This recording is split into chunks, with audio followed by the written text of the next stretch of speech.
তারা হয়তো ভুলে গেছেন শেখ হাসিনার ধমনীতে তার পিতা শেখ মুজিবের রক্ত। তিনি যা বলেন তা তিনি করে ছাড়েন। শেখ হাসিনার তৃতীয় স্বদেশ প্রত্যাবর্তন ঠেকাতে মিডিয়া ন্যারেটিভ শুরু হয়ে গেছে।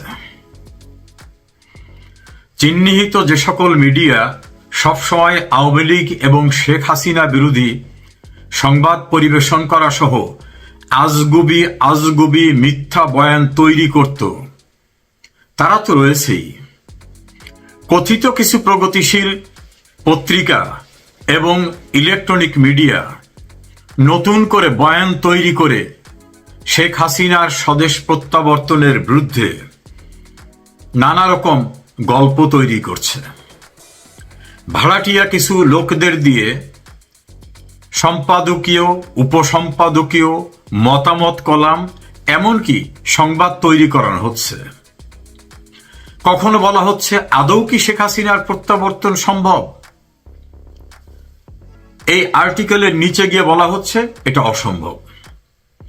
কখনো নিউজে করা হচ্ছে শেখ হাসিনার স্বদেশ প্রত্যাবর্তন এটা বক্তব্য সর্বস্ব, আদৌ আসবে না। কখনো ইনিয়ে বিনিয়ে বলানো হচ্ছে মৃত্যুদণ্ডের ঝুঁকি নিয়ে আদৌ কি শেখ হাসিনা আসবে, এটা বাস্তবতা না। কখনো কখনো বলা হচ্ছে আওয়ামী লীগ কি আদৌ ঘুরে দাঁড়াতে পারবে। আকর্ষণীয় শিরোনাম করে নিচে গিয়ে তৈরি করা হচ্ছে উদ্ভূত পরিস্থিতিতে ভূ রাজনৈতিক এবং অপর বিষয়ের কথা বিবেচনা করলে শেখ হাসিনার প্রত্যাবর্তন আদৌ সম্ভব না। টার্গেট একটাই, শেখ হাসিনা প্রমী কোটি কোটি মানুষকে মানসিকভাবে দুর্বল করে দেওয়ার চেষ্টা। এই যারা ন্যারেটিভ তৈরি করেন বা টেলিভিশনে কথা বলেন, তারা হয়তো ভুলে গেছেন শেখ হাসিনার ধমনীতে তার পিতা শেখ মুজিবের রক্ত। তিনি যা বলেন তা তিনি করে ছাড়েন। যুদ্ধ অপরাধীদের বিচার, বঙ্গবন্ধুর খুনিদের বিচার, বড় বড় অপরাধীদের বিচারের তার যে প্রতিজ্ঞা ছিল তিনি সেটা করেছেন। বিশ্বব্যাংক টাকা দেবে না, তারপরে তিনি পদ্মা সেতু করবেন, যা অনেকেই বলছিল অসম্ভব। অনেকে বলতে আওয়ামী লীগের এবং তার ক্যাবিনেট, তার পরিষদের অনেকেও কিন্তু বলছিল এটা বাস্তবে সম্ভব না। শেখ হাসিনা ডিটারমাইন্ড ছিলেন, তিনি সেটা করেছেন এবং সেটা তিনি করেছেন, সফল হয়েছেন। বাংলাদেশে মেট্রো রেল হবে, অনেকে বলেছে এটা বাস্তবতা না।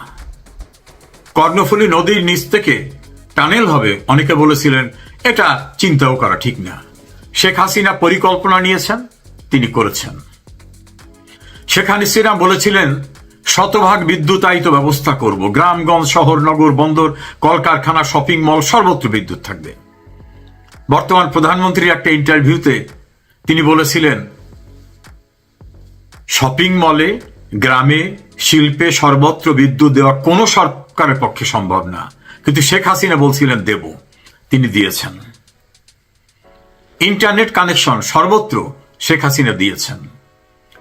125টি কর্মসূচির মাধ্যমে সোশ্যাল সেফটি নেটওয়ার্ক, সামাজিক নিরাপত্তা বেষ্টনী করা তিনি করে দেখিয়েছেন। নারীর ক্ষমতায়ন, নারীকে সচিব করা থেকে শুরু করে অ্যাম্বাসেডর করা, পুলিশের এডিশনাল আইজি, সেনাবাহিনীর মেজর জেনারেল, নারীর ক্ষমতায়ন চ্যালেঞ্জ আকারে নিয়ে তিনি সেটা করেছেন। একটা লোকও গৃহহীন থাকবে না, সরকারি টাকায় ঘর করে দিয়ে জমির মালিকানা দেওয়া হবে। এই প্রজেক্ট, অনেকে বলছে এটা বিলাসী প্রজেক্ট, এটা বাস্তবতা না। শেখ হাসিনা করে দেখিয়েছেন।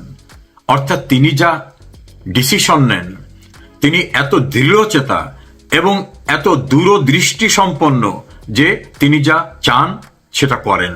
কারণ তার ভিতর একটা সদিচ্ছা, দেশপ্রেম এবং একটা রাষ্ট্রনায়কোচিত দূরদৃষ্টি তার ভিতর থাকায় তিনি এটা করতে সক্ষম হয়েছেন। অনেক পত্রিকা, অনেক মিডিয়ায় অনেক কথা বলা হয়েছিল, কোনো তার কাজ হয়নি।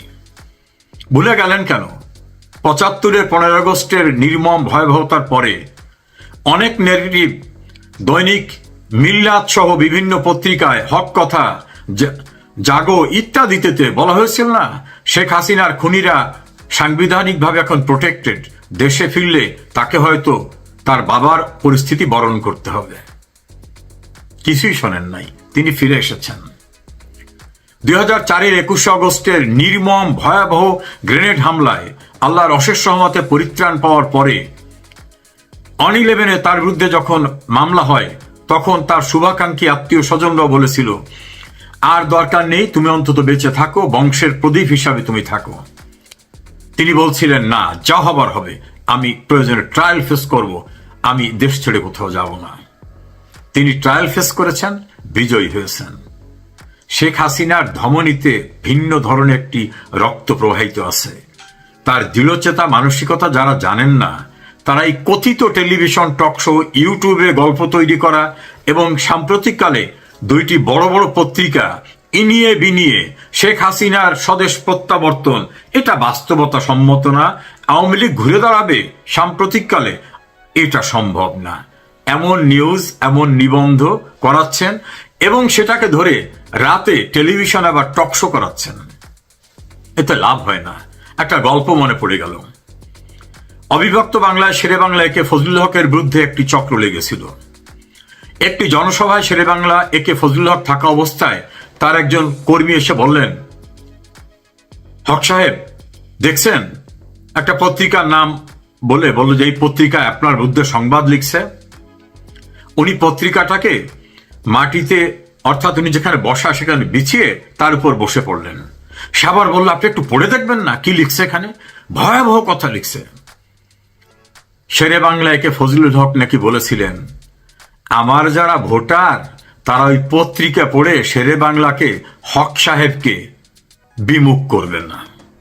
নির্বাচনে শেরে বাংলা একে ফজলুল হক বিপুল ভোটে নির্বাচিত হলেন। শেরে বাংলার রাজনৈতিক আদর্শের উত্তরসূরি শেখ হাসিনা। আর এখন গণমাধ্যমের চেয়ে সামাজিক যোগাযোগ মাধ্যম অনেক অনেক বেশি শক্তিশালী। একটা গণমাধ্যম পড়ে নির্দিষ্ট সংখ্যক লোকেরা, সামাজিক যোগাযোগ মাধ্যম পড়ে লক্ষ কোটি না কোটি কোটি মানুষ। এটা কিন্তু এখন শক্তিশালী মাধ্যম। যারা এই নেগেটিভ ন্যারেটিভ তৈরির চেষ্টা করছেন, তারা সামাজিক যোগাযোগ মাধ্যমে একটু চোখ দিয়ে দেখুন। শেখ হাসিনার অপেক্ষায় বাংলাদেশ, শেখ হাসিনাকে আহ্বান জানাচ্ছে বাংলাদেশ। খেটে খাওয়া কুলি মজুর থেকে শুরু করে নিম্ন মধ্যবিত্ত এমনকি ব্যবসায়ী, কলকারখানার মালিকরাও শেখ হাসিনাকে স্বাগত জানাবার জন্য বারবার বলছে, we are waiting for Sheikh Hasina. তাদের আস্থা শেখ হাসিনাতেই। এই ন্যারেটিভ তৈরি করে কোনো লাভ হবে না, বরং আপনাদের কদর্য চেহারাটা বিভিন্ন সময় প্রতিভাত হয়, নতুন করে আবার উদ্ভাসিত হচ্ছে।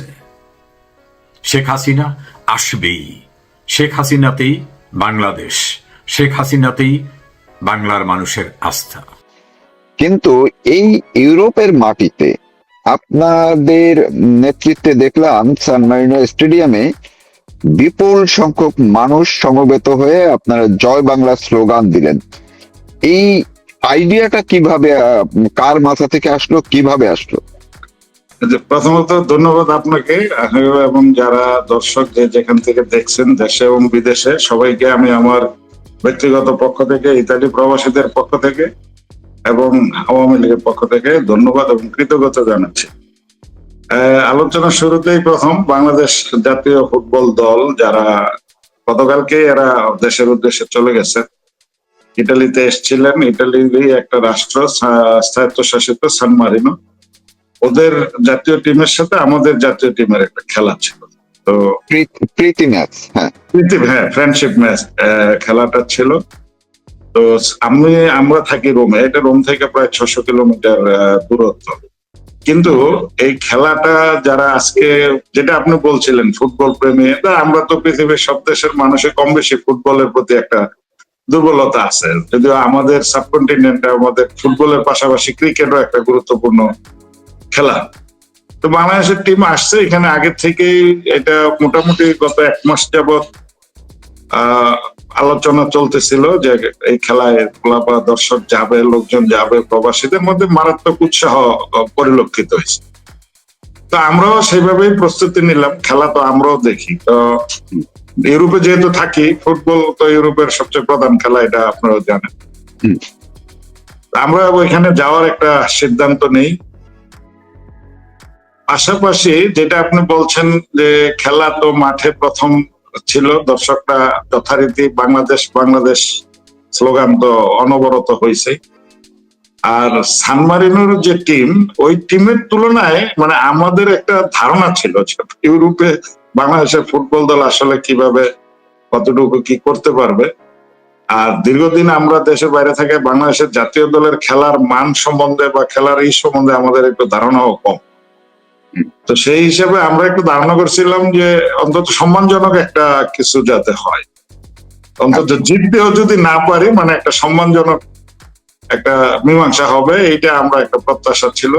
কিন্তু এইভাবে জিততে পারবে যে বলে এইরকম আশাটা খুব একটা ছিল না।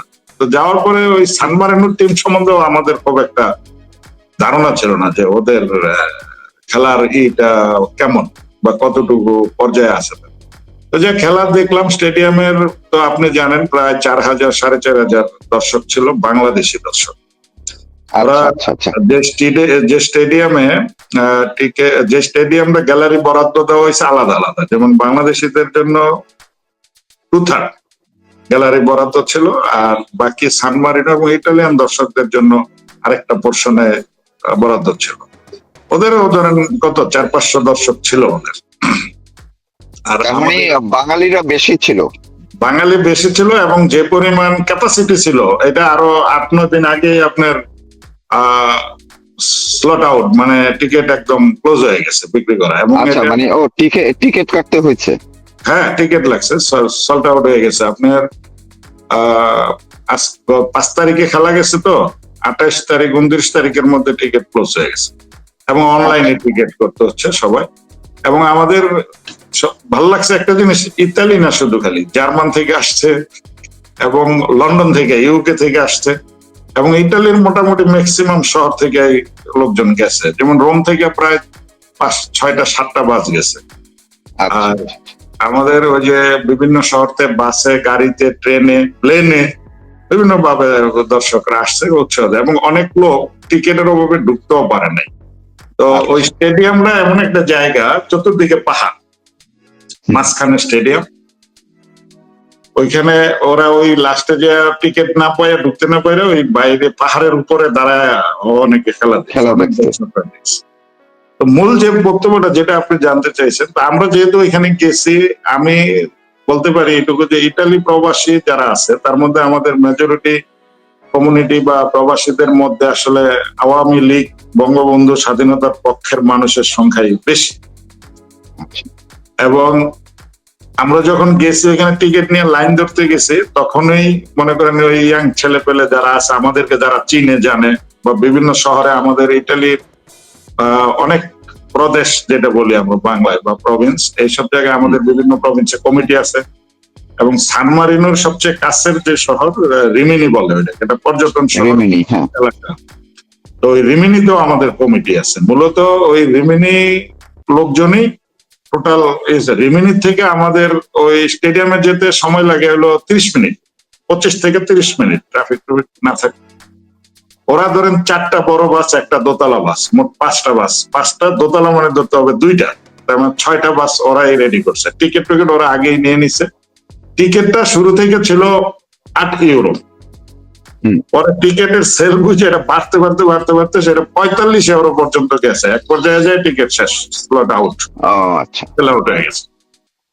তো আমাদের ওইখানে লোকজন ছিল। তারপরে আমরা কিছু এখান থেকে আমরা গেছি এখানে অংশগ্রহণ করার জন্য, তো যথারীতি গেলাম।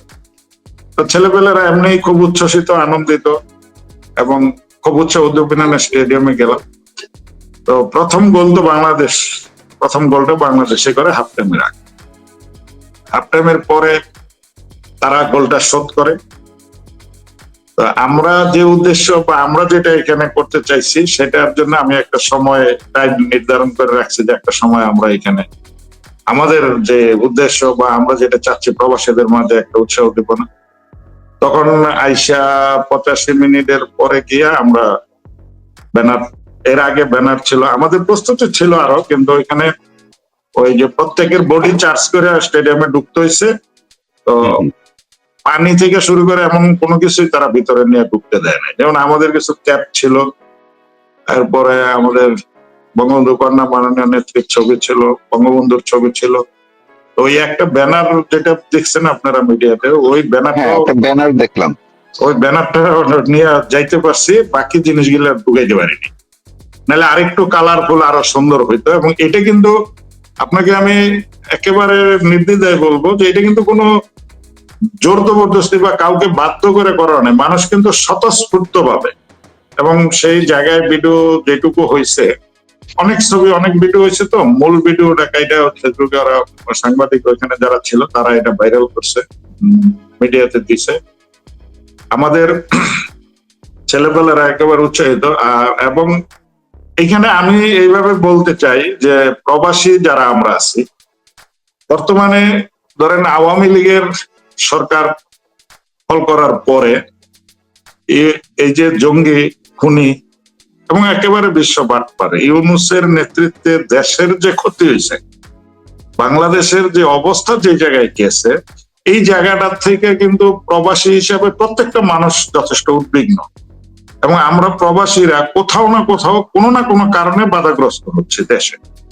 কারণ দেশের যে আইন শৃঙ্খলা পরিস্থিতি, এবং দেশে ধরেন কালকে এখান থেকে বিদেশ থেকে কেউ একটা গেল, গিয়া দেশে কোনো একটা কাজকাম ধরলো, দেখা গেছে প্রবাসী হিসাবে, বিদেশি হিসাবে ওই যে কিশোর গ্যাং, বিভিন্ন জাতীয় অপরাধ কর্মকাণ্ডের সাথে যারা জড়িত, তারা এসে চাঁদা দাবি করতেছে, এয়ারপোর্টের সমস্যা, রাস্তায় চলতে সমস্যা। তো এইগুলি নিয়ে প্রবাসীদের মধ্যে একটা উদ্বেগ কাজ করতেছে দেশের। তো এই জায়গার মধ্যে এখন সাধারণ মানুষ, আপনি দেশেও দেখবেন, বিদেশে প্রবাসেও আমরা লক্ষ্য করছি। এখানে আমি আমাদের ইতালির কথা বলতে পারবো, ম্যাক্সিমাম মানুষের মধ্যে এইরকম একটা ফিলিংস কাজ করে যে ধরেন আমি আমি আমি হয়তো দলের কর্মী হিসেবে বলবো, কিন্তু সাধারণ মানুষের এটা কথা যে মন্দের ভালো, অর্থাৎ বর্তমান পর্যায়ে যা হইতেছে, যে পর্যায়ে দেশ আছে, এর থেকে বঙ্গবন্ধু কন্যা জননেত্রী শেখ হাসিনার নেতৃত্বে বাংলাদেশ ভালো ছিল। আমরা দেশে গেছি, আইসি, কোনো ধরনের হয়রানি কোনো সমস্যা নেই, কিন্তু এইসব কারণে মানুষের মধ্যে একটা স্বতঃস্ফূর্ততা আছে। তো আমরা যখন ব্যানারটা ওপেন করে স্লোগানটা শুরু করলাম, আপনি ভিডিওতে দেখবেন, মানে একজন মানুষও কিন্তু যে এইটা কেন এখানে এরকম কোনো আওয়াজ কিন্তু করে নাই, সবাই স্বতঃস্ফূর্ত ভাবে স্লোগানের সাথে অংশগ্রহণ করছে।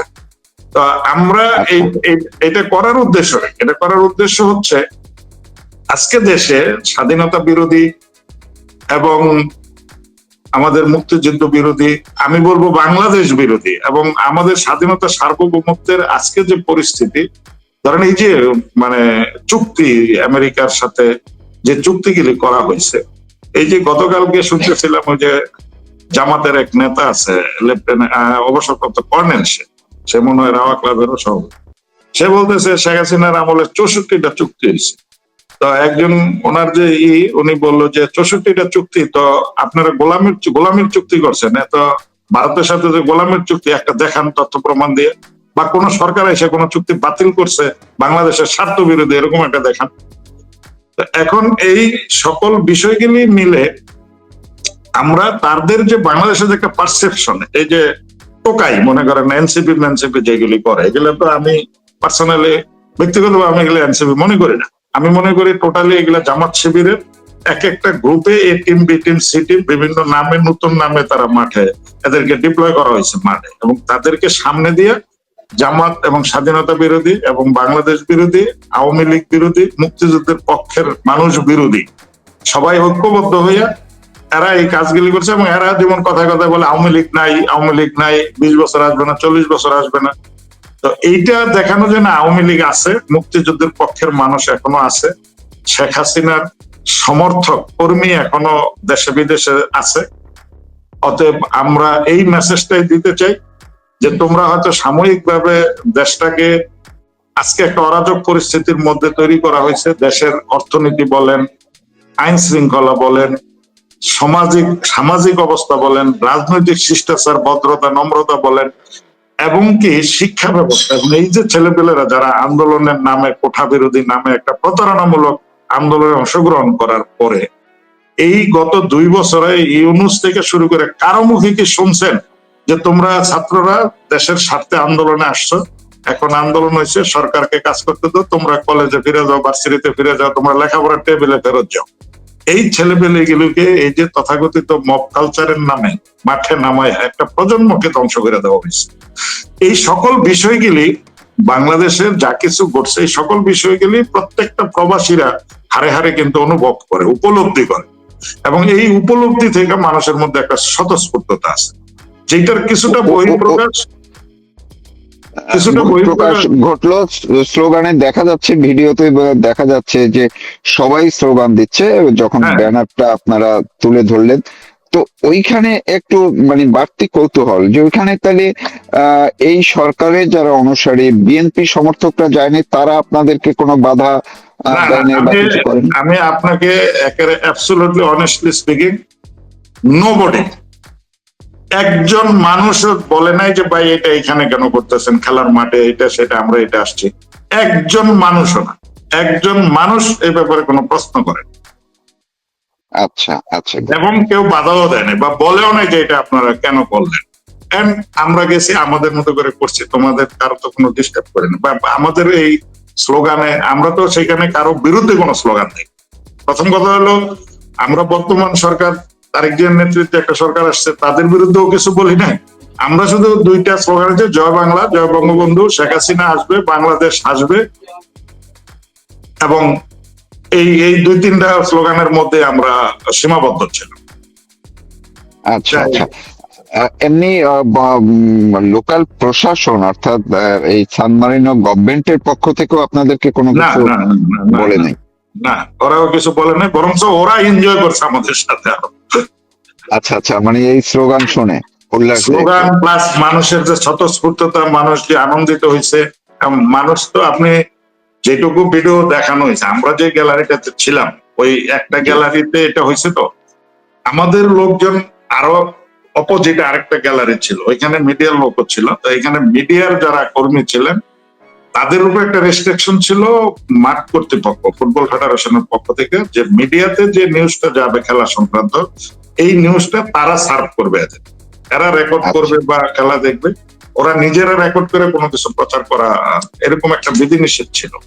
আর ওরা যে রেকর্ডটা সার্ভ করবে ওই রেকর্ডটা তারা প্রচার করবে, এটা ওদের একটা নীতিমালার অংশ মনে হচ্ছে আমাদের কাছে। আমরা অত বিষয়টা নিয়ে, আমাদের এটা নিয়ে আসলে মাথা ব্যথা নাই। এটা একটা রেস্ট্রিকশন থাকে, একটা সিস্টেম থাকে মিডিয়া, কারণ মিডিয়াটা অনেক প্রতিষ্ঠানে, যেমন বিশ্বকাপের খেলাও যে কেউ চাইলে প্রচার করতে পারবে না, এরকম আর কি। তো ওরা জুম করে ওই পাশের নেওয়ার চেষ্টা করছে, কারণ ওইটা আমাদের যারা মিডিয়া কর্মী ছিল, আবার আমাদের সামনে যারা ছিল তারা রেকর্ড করছে। এটা তো মনে করেন একজন সাংবাদিক, আমাদের এই স্নেহের ছোট ভাই, ও ভালো ছেলে, ও বিভিন্ন রেকর্ড করছে, আরো 2-3 জন করছে। তো যে যার মতো করে এটা রেকর্ড কইরা একটা অংশ ওই করে পরে এটা প্রচার করছে। ওই যে আপনি অথরিটির কথা বললেন, স্টেডিয়াম অথরিটি বা ওই সান মারিনো স্পোর্টস অ্যাসোসিয়েশনের, তারাও তাইলে আপনাদের এই ছবিগুলো তো নিশ্চয়ই পিক করছে নাকি? 100%। এবং ওরা, আপনি ভিডিওর নিচের দিকে অংশ খেয়াল করলে দেখবেন, পুরো ভিডিওটা যেটুকু হয়েছে, ধরেন আধা ঘন্টার মতো, প্রায় 15-20 মিনিটের ভিডিও রেকর্ড হয়েছে, এই সকল কিছু আমাদের কর্মকাণ্ড। এবং ওইখানে প্রশাসনের যারা সিকিউরিটি ইনশিওর করছে, যারা যারা দায়িত্বে ছিলেন, তারা আমাদের সাথে ছিল, তারা আমাদের সাথে হ্যান্ডশেক করছে, তারা বুঝা হোক না বুঝা হোক, মানে তারা এটাকে এনজয়, আমাদের সাথে তারা এনজয় করছে, অনেক লোকজন ছিল। এবং পরে লাস্টে যেমন আবার আমরা ওদের সাথে একটা কার্টিসি হিসেবে আমরা বলছি, দেখ আমরাও জিতছি, তোরাও জিতছ, মানে আপনারাও জিতছেন, আমরাও জিতছি, উভয়ই আমরা জিতছি, কেউ হারি নাই। কারণ এটা আমাদের একটা প্রীতি ম্যাচ, বন্ধুত্বপূর্ণ ম্যাচ। সবচেয়ে বড় কথা হয়েছে যে আমার দেশ এখানে আসছে, খেলছে, তোদের সাথে একটা আন্তরিক সম্পর্ক হয়েছে, এই টাইপের একটা মত বিনিময় তাদের সাথে দাঁড়ায় দাঁড়ায় কথা বলছি। মানে আমরা, তোরা হারলি কেন, আমরা জিতলাম, এটা নিয়ে তাদের সাথে এক্সট্রিমলি কোনো আলোচনা, মানে ওরাও তো আন্তরিক, আমরা বোঝেনি যে ইউরোপ, তারপরে সান মারিনো, যে এটা তো আলাদা প্রশাসন, আলাদা সবকিছু। তো তারা স্বাভাবিকভাবে একটু নম্র ভদ্র আমাদের সাথে, তাদের একটা, ইতালিতে আমরা যারা প্রবাসীরা থাকি, আপনি সামগ্রিক যদি বলি যে বাংলাদেশি প্রবাসীদের সাথে টোটাল ইটালির ভিতরে সকল প্রশাসনের সাথে একটা ভালো বন্ডিং আছে। তারা আমাদেরকে একটু ভালো জানে, আমাদেরকে যেমন বলা যায়, এটা মিডিয়াতে ওইভাবে বলা উচিত না যদিও, ধরেন আপনার আফ্রিকার 2-3টা দেশ আছে, ইউরোপের যে একটা দেশ আছে যেমন আলবানিস, রোমানিস, তারপরে আপনার আফ্রিকাতে টিউনিস, আলজেরিয়া, ওদের চাইতে মানে ওদের যে আচার আচরণ, ওরা এইভাবে যে এখানে যেভাবে লাভ করে, তার তুলনায় আমাদেরকে তারা ভালো জানে। এবং এটা একদম 90-র দশক থেকে যে আমরা বাংলাদেশিরা পরিশ্রমী, মানে যে কোনো ছোট হোক বড় হোক আমরা কাজ করে খাই। আমরা কোনো অকারেন্স বা কোনো আইন শৃঙ্খলার অবনতি হয় এমন কোনো কর্মকাণ্ডের সাথে আমরা ইনভলভ না জড়িত কখনো। না। সেক্ষেত্রে বাংলাদেশিদের একটা সুনাম আছে এখানে, ওদের সাথে আমাদের একটা ভালো বন্ডিং আছে। জি। তো আমরা যেটা বুঝাইতে চাইছি সেটা হলো যে, বা বুঝাইতে চাইছি বা যেটা প্রকাশিত হয়েছে সেটা হলো যে, প্রবাসীদের মধ্যে দেশ নিয়ে একটা উদ্বেগ আছে, উৎসাহ আছে। যেমন আমরা বলছি যে বাংলাদেশি হিসেবে একজন, প্রথমত একজন প্রবাসী নাগরিক হিসেবে আমরা মনে করি দেশের ভালোতে যেমন আমাদের ভালো, দেশের আনন্দে যেমন আমরা আনন্দিত, দেশের কোনো খারাপ অবস্থা হইলে সেটাতেও আমরা উদ্বেগ থাকে আমাদের। আতঙ্কিত হওয়ার মতো তো অনেক কিছু তো দেশে করছে, সেটা তো আপনারা জানেন। এবং সার্বিক পরিস্থিতি কোথায় যাচ্ছে, হ্যাঁ আমরা প্রত্যাশা করছিলাম যে যেভাবেই হোক, পাতানো হোক সাজানো হোক, একটা নির্বাচন 12 ফেব্রুয়ারি হয়েছে, একটা সরকার আসছে, তারা আসার পরে দেশে একটা স্থিতিশীলতা আসবে, একটা রাজনৈতিক, সামাজিক, সাংস্কৃতিক সকল কর্মকাণ্ডের একটা সহাবস্থান তৈরি হবে এবং সকলের গণতান্ত্রিক, রাজনৈতিক, সামাজিক অধিকার পুনঃপ্রতিষ্ঠিত হবে। কিন্তু দুর্ভাগ্যজনক হলেও সত্য বলতে হচ্ছেই যে আমরা দেখলাম যে 75-এর যে ঘটনাগুলি ঘটছে সেই ঘটনারই পুনরাবৃত্তি ঘটলো। কারণ মোস্তাকের অধ্যাদেশকে ইনডেমনিটি পাস করছিল তৎকালীন সরকারের সংসদে, ঠিক ইউনুসগং যে সমস্ত অবৈধ অসাংবিধানিক ভাবে যে অধ্যাদেশগুলি জারি করছে, এই অধ্যাদেশগুলি তারা আবার সংসদে রেকটিফাই করে নিল, মানে কি বলে এটাকে, অ্যামেন্ডমেন্ট করে নিল। এবং সেখানে আওয়ামী লীগের মতো একটা ঐতিহ্যবাহী রাজনৈতিক দল, এবং যে আওয়ামী লীগের নেতৃত্বে মুক্তিযুদ্ধ হয়েছে এবং আওয়ামী লীগ বাংলাদেশকে জন্ম দিছে, আওয়ামী লীগে তার বাংলাদেশ জন্ম দিচ্ছে, সেই আওয়ামী লীগকে বর্তমানে তারেক জিয়ার নেতৃত্বে এই সরকার সংসদে আইন কইরা এবং ইউনুস যে অধ্যাদেশটা জারি করছে সেটার সাথে আরো নতুন কিছু বিষয় যুক্ত করা হয়েছে, অর্থাৎ শাস্তির বিধান যুক্ত করে সেটা সংসদে পাশ করা হয়েছে। তাহলে আমরা তো সেই 75-এর ইন্ডেমনিটির কলঙ্কিত যে অধ্যায়টা, সেটার পুনরাবৃত্তি আবার 2026-এ এসে সেই বিএনপি সরকারের কাছ থেকে দেখলাম।